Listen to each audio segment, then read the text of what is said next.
I'm Emily Breclaw, and I am the author of Adventures in Hexagons, which is a fun and exciting new book with all kinds of different methods for piecing hexagons and fun projects. And for today, I would like to share with you some of my favorite tips and tricks to use when pressing hexagons. So you only need to worry about pressing hexagons if you're hand or machine piecing. If you're doing English paper piecing, your seams all lay flat from your basting. First of all, the biggest tip about this is do not press your seams while you're sewing your block together. When you're doing traditional seams where they meet at right angles, you have to make sure you're pressing as you go so that the seams can be crossed over. But when you're sewing by hand or machine with hexagons, you don't have to worry about that. You can move the intersections out of your way. So when you're sewing rows of squares together, you want to alternate the directions of the seams based on the rows, so that when you sew your rows together, your seams nestle and your blocks lay flat. And this works great in this situation, but when you have hexagon seams, your seams never align in the same place. They're offset from one another.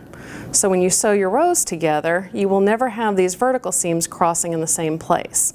So you want to press them all the same direction, every row, same direction.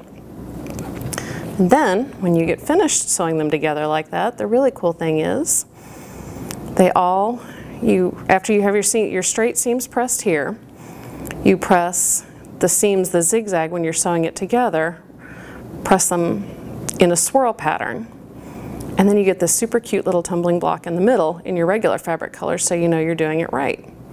And all your seams lay flat. Or they would if I had an iron, instead of just doing it finger pressing. So that's how you sew rows together. Now what happens when you have a six-pointed shape that you're sewing together, like these fun little stars? Then what you want to do, because you're going to have 6 seams coming into the same intersection, and you want it to lay nice and flat. So the first thing you're going to do is press both halves, hold them the same way, so they're all the same direction, and press both halves the same way. So you don't alternate or reverse. You do it that way. And then when you put your block together, actually one of the really cool things when you do it this way is when you're sewing that final seam, you can tuck in your little unsewn seam allowances, and that will give you perfect points every time. It just kind of nestles that way. So then you sew your final seam, and then when you open it up, you just continue that swirl. See, now that the block is sewn, the halves are sewn together, you've got your seams all going in a clockwise manner. And when you press these seams open, they're even cooler because you get a whole little pinwheel of color right there in the middle. And when you flip it over, your points line up perfectly on the outside because you nestled your seams. Now for some of the blocks in Adventures in Hexagons, the rosettes and the larger units, they don't necessarily play by the same rules, especially when you add in something like triangles. With triangles having 3 sides, you're not ever going to be able to alternate all your seams where they're going a different direction. So everything I have said about pressing the seams all the same direction kind of goes out the window.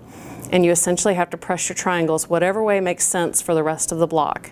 So you can see here I started with the center hexagon and alternated, pressing seams out and in all the way around. And then for the triangles, you just press them the opposite of whatever way that first seam was sewn. And as you work your way out, you just kind of have to finagle it and let the seams lay where they want to, but that's your best bet for getting those triangles to lay flat.